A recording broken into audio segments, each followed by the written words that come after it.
സകലത്തിന്റെയും സൃഷ്ടാവും പിതാവുമായ ദൈവത്തിന്റെയും കർത്താവായ യേശുക്രിസ്തുവിന്റെയും നാമത്തിൽ ഏവർക്കും സ്നേഹവന്ദനം. ഇന്ന് ജൂലൈ 4. ഇന്ന് നമ്മൾ വായിക്കുന്ന ആദ്യത്തെ വായനാഭാഗം ശമൂവേൽ 1 പുസ്തകം 16 അധ്യായം. ശമൂവേൽ 1 പുസ്തകം 16 അധ്യായം 1 വാക്യം മുതൽ. അനന്തരം യഹോവ ശമൂവേലിനോട്, ഇസ്രായേലിലെ രാജസ്ഥാനത്തിൽ നിന്ന് ഞാൻ ശൗലിനെ തള്ളിക്കളഞ്ഞിരിക്കെ നീ അവനെക്കുറിച്ച് എത്രത്തോളം ദുഃഖിക്കും? കൊമ്പിൽ തൈലം നിറച്ച് പുറപ്പെടുക. ഞാൻ നിന്നെ ബേത്ലേഹേമ്യനായ യിശ്ശായിയുടെ അടുക്കൽ അയക്കും. അവന്റെ മക്കളിൽ ഞാൻ ഒരു രാജാവിനെ കണ്ടിരിക്കുന്നു എന്ന് കൽപ്പിച്ചു. അതിന് ശമൂവേൽ, ഞാൻ എങ്ങനെ പോകും? ശൗൽ കേട്ടാൽ എന്നെ കൊല്ലും എന്ന് പറഞ്ഞു. എന്നാറെ യഹോവ, നീ ഒരു പശുക്കിടാവിനെയും കൊണ്ടുവന്ന് ഞാൻ യഹോവയ്ക്ക് യാഗം കഴിപ്പാൻ വന്നിരിക്കുന്നു എന്ന് പറക. യിശ്ശായിയെയും യാഗത്തിന് ക്ഷണിക്കാം. നീ ചെയ്യേണ്ടത് എന്തെന്ന് ഞാൻ അന്നേരം നിന്നോട് അറിയിക്കും. ഞാൻ പറഞ്ഞു തരുന്നവനെ നീ എനിക്കായിട്ട് അഭിഷേകം ചെയ്യണം. യഹോവ കൽപ്പിച്ചതുപോലെ ശമൂവേൽ ചെയ്തു. ബേത്ലേഹേമിൽ ചെന്നു. പട്ടണത്തിലെ മൂപ്പന്മാർ അവന്റെ വരവെങ്കിൽ വിറച്ചുകൊണ്ട് അവനെ എതിരേറ്റു. നിന്റെ വരവ് ശുഭം തന്നെയോ എന്ന് ചോദിച്ചു. അതിനവൻ, ശുഭം തന്നെ, ഞാൻ യഹോവയ്ക്ക് യാഗം കഴിപ്പാൻ വന്നിരിക്കുന്നു. നിങ്ങളെ തന്നെ ശുദ്ധീകരിച്ച് എന്നോടുകൂടെ യാഗത്തിന് വരുവിൻ എന്ന് പറഞ്ഞു. അവൻ യിശ്ശായിയെയും അവന്റെ മക്കളെയും ശുദ്ധീകരിച്ച് അവരെയും യാഗത്തിന് ക്ഷണിച്ചു. അവർ വന്നപ്പോൾ അവൻ ഏലിയാബിനെ കണ്ടിട്ട്, യഹോവയുടെ മുമ്പാകെ അവന്റെ അഭിഷിക്തൻ ഇതാ എന്ന് പറഞ്ഞു. യഹോവ ശമൂവേലിനോട്, അവന്റെ മുഖമോ പൊക്കമോ നോക്കരുത്, ഞാൻ അവനെ തള്ളിയിരിക്കുന്നു. മനുഷ്യൻ നോക്കുന്നത് പോലെയല്ല, മനുഷ്യൻ കണ്ണിന് കാണുന്നത് നോക്കുന്നു, യഹോവയോ ഹൃദയത്തെ നോക്കുന്നു എന്ന് അരുളി ചെയ്തു. പിന്നെ യിശ്ശായി അമീനാദാബിനെ വിളിച്ച് ശമൂവേലിന്റെ മുമ്പിൽ വരുത്തി. എന്നാറെ അവൻ, യഹോവ ഇവനെയും തിരഞ്ഞെടുത്തിട്ടില്ല എന്ന് പറഞ്ഞു. പിന്നെ യിശ്ശായി ശമ്മയെയും വരുത്തി. ഇവനെയും യഹോവ തിരഞ്ഞെടുത്തിട്ടില്ല എന്ന് അവൻ പറഞ്ഞു. അങ്ങനെ യിശ്ശായി 7 പുത്രന്മാരെ ശമൂവേലിന്റെ മുമ്പിൽ വരുത്തി. എന്നാൽ ശമൂവേൽ യിശ്ശായിയോട്, യഹോവ ഇവരെ തിരഞ്ഞെടുത്തിട്ടില്ല എന്ന് പറഞ്ഞു. നിന്റെ പുത്രന്മാർ എല്ലാവരുമായോ എന്ന് ശമൂവേൽ ചോദിച്ചതിന് അവൻ, ഇനിയുള്ളതിൽ ഇളയവനുണ്ട്, അവൻ ആടുകളെ മേയ്ക്കുകയാകുന്നു എന്ന് പറഞ്ഞു. ശമൂവേൽ യിശ്ശായിയോട്, ആളയച്ച് അവനെ വരുത്തുക, അവൻ വന്നിട്ടല്ലാതെ നാം പത്നിക്കിരിക്കയില്ല എന്ന് പറഞ്ഞു. ഉടനെ അവൻ ആളയച്ച് അവനെ വരുത്തി. എന്നാൽ അവൻ പവിഴ നിറമുള്ളവനും സുനേത്രനും കോമളരൂപിയും ആയിരുന്നു. അപ്പോൾ യഹോവ, എഴുന്നേറ്റ് ഇവനെ അഭിഷേകം ചെയ്യുക, ഇവൻ തന്നെ ആകുന്നു എന്ന് കൽപ്പിച്ചു. അങ്ങനെ ശമൂവേൽ തൈലക്കൊമ്പ് എടുത്ത് അവന്റെ സഹോദരന്മാരുടെ നടുവിൽ വെച്ച് അവനെ അഭിഷേകം ചെയ്തു. യഹോവയുടെ ആത്മാവ് അന്നു മുതൽ ദാവീദിന്മേൽ വന്നു. ശമൂവേൽ എഴുന്നേറ്റ് രാമയിലേക്ക് പോയി. എന്നാൽ യഹോവയുടെ ആത്മാവ് ശൗലിനെ വിട്ടുമാറി. യഹോവ അയച്ച ഒരു ദുരാത്മാവ് അവനെ ബാധിച്ചു. അപ്പോൾ ശൗലിന്റെ ഭൃത്യന്മാർ അവനോട്, ദൈവം അയച്ച ഒരു ദുരാത്മാവ് നിന്നെ ബാധിക്കുന്നുവല്ലോ. ആകയാൽ കിന്നര വായനയിൽ നിപുണനായ ഒരുത്തനെ അന്വേഷിപ്പാൻ തിരുമനസ്സുകൊണ്ട് അടിയങ്ങൾക്ക് കൽപ്പന തരയണം. എന്നാൽ ദൈവത്തിൽ നിന്ന് ദുരാത്മാവ് തിരുമേനിമേൽ വരുമ്പോൾ അവൻ കൈകൊണ്ട് വായിക്കുകയും തിരുമേനിക്ക് ഭേദം വരികയും ചെയ്യും എന്ന് പറഞ്ഞു. ശൗൽ തന്റെ ഭൃത്യന്മാരോട്, കിന്നര വായനയിൽ നിപുണനായ ഒരുത്തനെ അന്വേഷിച്ചു കൊണ്ടുവരുവിൻ എന്ന് കൽപ്പിച്ചു. ബാല്യക്കാരിൽ ഒരുത്തൻ, ബേത്ലേഹേമ്യനായ യിശ്ശായിയുടെ ഒരു മകനെ ഞാൻ കണ്ടിട്ടുണ്ട്. അവൻ കിന്നര വായനയിൽ നിപുണനും പരാക്രമശാലിയും യോദ്ധാവും വാക്ചാതുര്യമുള്ളവനും കോമളനും ആകുന്നു. യഹോവയും അവനോട് കൂടെ ഉണ്ട് എന്ന് പറഞ്ഞു. എന്നാറെ ശൗൽ യിശ്ശായിയുടെ അടുക്കൽ ദൂതന്മാരെ അയച്ചു. ആടുകളോടുകൂടെ ഇരിക്കുന്ന നിന്റെ മകൻ ദാവീദിനെ എന്റെ അടുക്കൽ അയക്കണം എന്ന് പറയിച്ചു. യിശ്ശായി ഒരു കഴുതയെ വരുത്തി അതിന്റെ പുറത്ത് അപ്പം, ഒരു തുരുത്തി വീഞ്ഞ്, ഒരു കോലാട്ടിൻകുട്ടി എന്നിവ കയറ്റി തന്റെ മകൻ ദാവീദിൻ വശം ശൗലിന് കൊടുത്തയച്ചു. ദാവീദ് ശൗലിന്റെ അടുക്കൽ ചെന്ന് അവന്റെ മുമ്പാകെ നിന്നു. അവനോട് വളരെ സ്നേഹമായി. അവൻ അവന്റെ ആയുധവാഹകനായി തീർന്നു. ആകയാൽ ശൗൽ യിശ്ശായിയുടെ അടുക്കൽ ആളയച്ച്, ദാവീദിനോട് എനിക്ക് ഇഷ്ടം തോന്നിയിരിക്കൊണ്ട് അവൻ എന്റെ അടുക്കൽ താമസിക്കട്ടെ എന്ന് പറയിച്ചു. ദൈവത്തിന്റെ പക്കൽ നിന്ന് ദുരാത്മാവ് ശൗലിന്മേൽ വരുമ്പോൾ ദാവീദ് കിന്നരം എടുത്ത് വായിക്കും. ശൗലിന് ആശ്വാസവും സുഖവും ഉണ്ടാകും. ദുരാത്മാവ് അവനെ വിട്ടുമാറും. ഇന്ന് നമ്മൾ വായിക്കുന്ന രണ്ടാമത്തെ വായനാഭാഗം യെശയ്യാ പ്രവാചകന്റെ പുസ്തകം 60 അധ്യായം. യെശയ്യാ പ്രവാചകന്റെ പുസ്തകം 60 അധ്യായം 1 വാക്യം മുതൽ. എഴുന്നേറ്റ് പ്രകാശിക്ക, നിന്റെ പ്രകാശം വന്നിരിക്കുന്നു, യഹോവയുടെ തേജസ്സും നിന്റെ മേൽ ഉദിച്ചിരിക്കുന്നു. അന്ധകാരം ഭൂമിയെയും കൂരിട്ട് ജാതികളെയും മൂടുന്നു. നിന്റെ മേലോ യഹോവ ഉദിക്കും, അവന്റെ തേജസ്സും നിന്റെ മേൽ പ്രത്യക്ഷമാകും. ജാതികൾ നിന്റെ പ്രകാശത്തിലേക്കും രാജാക്കന്മാർ നിന്റെ ഉദയശോഭയിലേക്കും വരും. നീ തലപൊക്കി ചുറ്റും നോക്കുക, അവർ എല്ലാവരും ഒന്നിച്ചുകൂടി നിന്റെ അടുക്കൽ വരുന്നു. നിന്റെ പുത്രന്മാർ ദൂരത്തു നിന്ന് വരും, നിന്റെ പുത്രിമാരെ പാർശ്വത്തേക്ക് വഹിച്ചു കൊണ്ടുവരും. അപ്പോൾ നീ കണ്ട് ശോഭിക്കും, നിന്റെ ഹൃദയം പിടച്ച് വികസിക്കും. സമുദ്രത്തിന്റെ ധനം നിന്റെ അടുക്കൽ ചേരും, ജാതികളുടെ സമ്പത്ത് നിന്റെ അടുക്കൽ വരും. ഒട്ടകങ്ങളുടെ കൂട്ടവും മിദ്യാനിലെയും ഏഫയിലെയും ചിറ്റൊട്ടകങ്ങളും നിന്നെ മൂടും. ശേവിൽ നിന്ന് അവരൊക്കെയും വരും. പൊന്നും കുന്തിരുക്കവും അവർ കൊണ്ടുവന്ന് യഹോവയുടെ സ്തുതിയെ ഘോഷിക്കും. കേദാരിലെ ആടുകളൊക്കെയും നിന്റെ അടുക്കൽ ഒന്നിച്ചുകൂടും.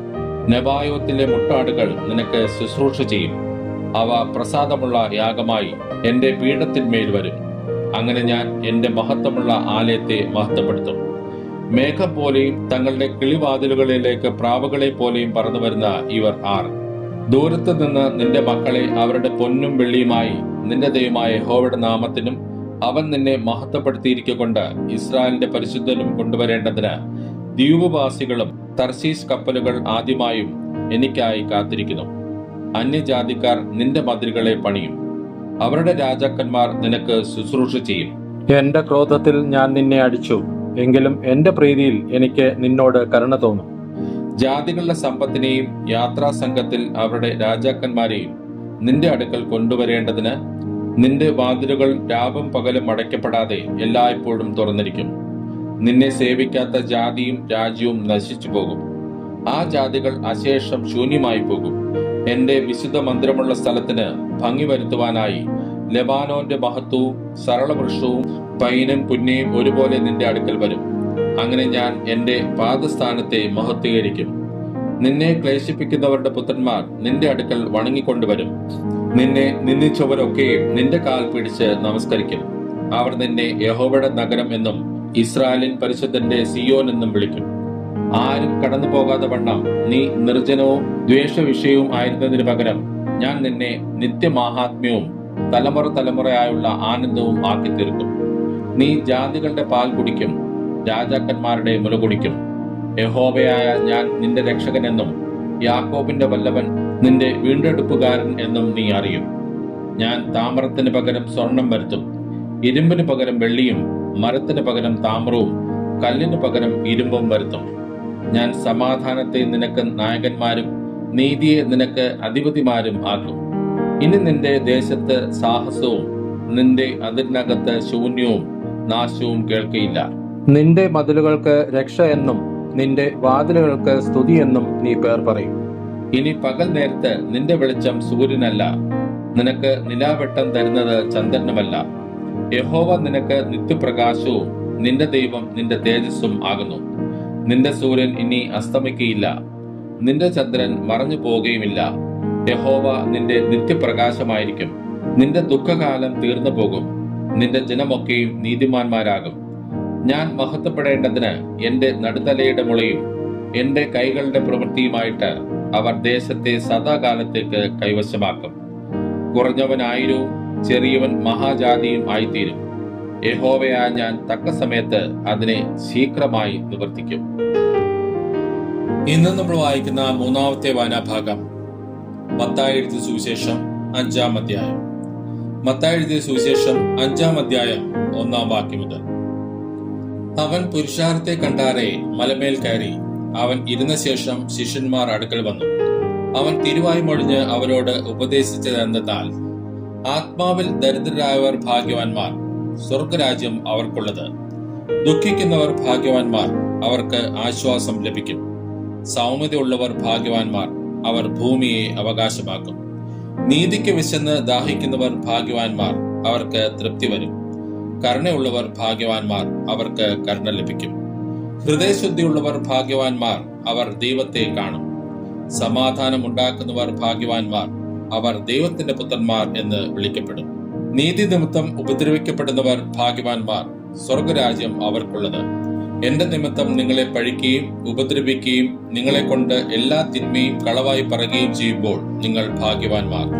സ്വർഗത്തിൽ നിങ്ങളുടെ പ്രതിഫലം വലുതാകൊണ്ട് സന്തോഷിച്ചുല്ലസിപ്പിൻ. നിങ്ങൾക്ക് മുമ്പേ ഉണ്ടായിരുന്ന പ്രവാചകന്മാരെയും അവർ അങ്ങനെ തന്നെ ഉപദ്രവിച്ചുവല്ലോ. നിങ്ങൾ ഭൂമിയുടെ ഉപ്പാകുന്നു.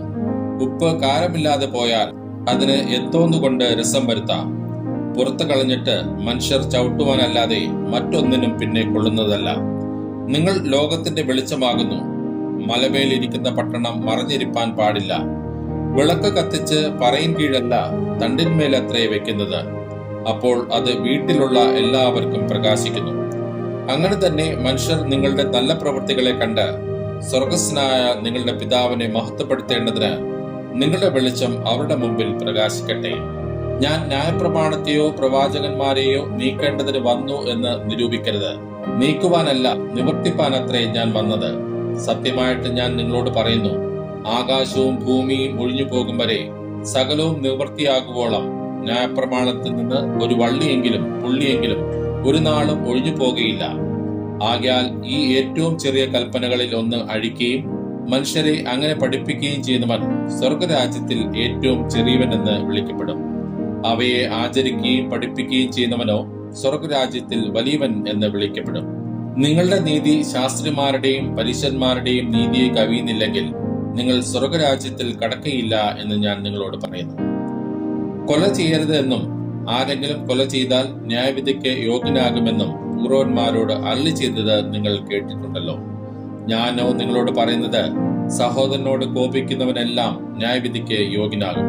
സഹോദരനോട് നിസാര എന്ന് പറഞ്ഞാലോ ന്യായാധിപ സഭയുടെ മുമ്പിൽ നിൽക്കേണ്ടി വരും. മൂഢ എന്ന് പറഞ്ഞാലോ അഗ്നിനരകത്തിന് യോഗ്യനാകും.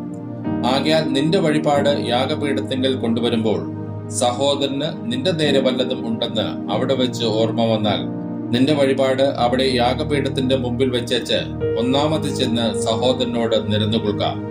പിന്നെ വന്ന് നിന്റെ വഴിപാട് കഴിക്കാം.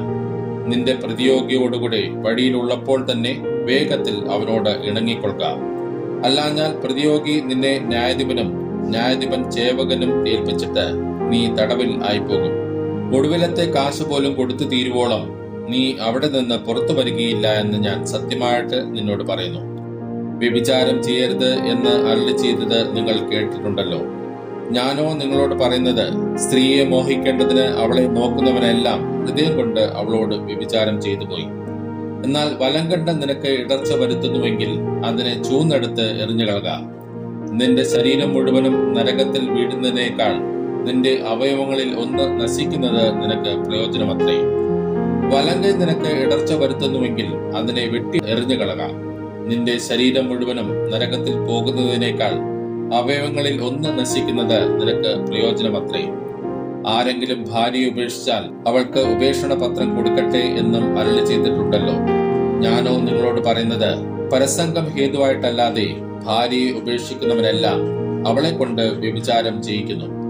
ഉപേക്ഷിച്ചവളെ ആരെങ്കിലും വിവാഹം കഴിച്ചാൽ വ്യഭിചാരം ചെയ്യുന്നു.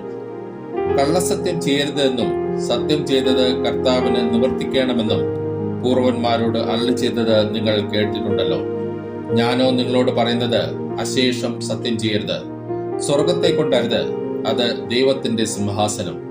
ഭൂമിയെ കൊണ്ടരുത്, അത് അവന്റെ പാദപീഠം. യെരുശലേമിനെ കൊണ്ടരുത്, അത് മഹാരാജാവിന്റെ നഗരം. നിന്റെ തലയെ കൊണ്ടും സത്യം ചെയ്യരുത്. ഒരു രോമവും വെളുപ്പിപ്പാനോ കറുപ്പിപ്പാനോ നിനക്ക് കഴിയുകയില്ലല്ലോ. നിങ്ങളുടെ വാക്ക് ഉവ്വ് ഉവ്വ് എന്നും ഇല്ല ഇല്ല എന്നും ആയിരിക്കട്ടെ. ഇതിൽ അധികമായത് ദുഷ്ടനിൽ നിന്ന് വരുന്നു. കണ്ണിന് പകരം കണ്ണും പല്ലിന് പകരം പല്ലും എന്ന് അരുളി ചെയ്തത് നിങ്ങൾ കേട്ടിട്ടുണ്ടല്ലോ. ഞാനോ നിങ്ങളോട് പറയുന്നത്, ദുഷ്ടനോട് എതിർക്കരുത്. നിന്റെ വലത്തെ ചെകിട്ടത്ത് അടിക്കുന്നവന് മറ്റേതും തിരിച്ചു കാണിക്കാം. നിന്നോട് വ്യവഹരിച്ച് നിന്റെ വസ്ത്രം എടുപ്പാൻ ഇച്ഛിക്കുന്നവന് നിന്റെ പുതപ്പും വിട്ടുകൊടുക്ക. ഒരുത്തൻ നിന്നെ ഒരു നാഴിക പോകുവാൻ നിർബന്ധിച്ചാൽ രണ്ട് അവനോടുകൂടെ പോക. നിന്നോട് യാചിക്കുന്നവന് കൊടുക്ക. വായ്പ വാങ്ങുവാൻ ഇച്ഛിക്കുന്നവനെ ഒഴിഞ്ഞു കളയരുത്. കൂട്ടുകാരനെ സ്നേഹിക്ക എന്നും ശത്രുവിനെ പകയ്ക്ക എന്നും അരുളി ചെയ്തത് നിങ്ങൾ കേട്ടിട്ടുണ്ടല്ലോ. ഞാനോ നിങ്ങളോട് പറയുന്നത്, നിങ്ങളുടെ ശത്രുക്കളെ സ്നേഹിപ്പിൻ, നിങ്ങളെ ഉപദ്രവിക്കുന്നവർക്ക് വേണ്ടി പ്രാർത്ഥിപ്പിൻ. സ്വർഗസ്ഥനായ നിങ്ങളുടെ പിതാവിന് പുത്രന്മാരായി തീരേണ്ടതിന് തന്നെ അവൻ ദുഷ്ടന്മാരുടെ മേലും നല്ലവരുടെ മേലും തന്റെ സൂര്യനെ ഉദിപ്പിക്കുകയും നീതിമാന്മാരുടെ മേലും നീതി കെട്ടവരുടെ മേലും മഴ പെയ്യുകയും ചെയ്യുന്നുവല്ലോ. നിങ്ങളെ സ്നേഹിക്കുന്നവരെ സ്നേഹിച്ചാൽ നിങ്ങൾക്ക് എന്ത് പ്രതിഫലം? ചുങ്കക്കാരും അങ്ങനെ തന്നെ ചെയ്യുന്നില്ലയോ? സഹോദരന്മാരെ മാത്രം വന്ദനം ചെയ്താൽ നിങ്ങൾക്ക് എന്ത് വിശേഷം ചെയ്യുന്നു? ജാതികളും അങ്ങനെ തന്നെ ചെയ്യുന്നില്ലയോ? ആകയാൽ നിങ്ങളുടെ സ്വർഗീയ പിതാവ് സൽഗുണപൂർണൻ ആയിരിക്കുന്നത് പോലെ നിങ്ങളും സൽഗുണപൂർണരാകുവിൻ. ഇന്ന് നമ്മൾ വായിച്ചു കേട്ട ഈ വേദഭാഗങ്ങളാൽ പിതാവായ ദൈവത്തിൽ നിന്നും കർത്താവായ യേശുക്രിസ്തുവിങ്കിൽ നിന്നും ഏവർക്കും കൃപയും കനിവും സമാധാനവും ഉണ്ടാകട്ടെ. ആമേൻ.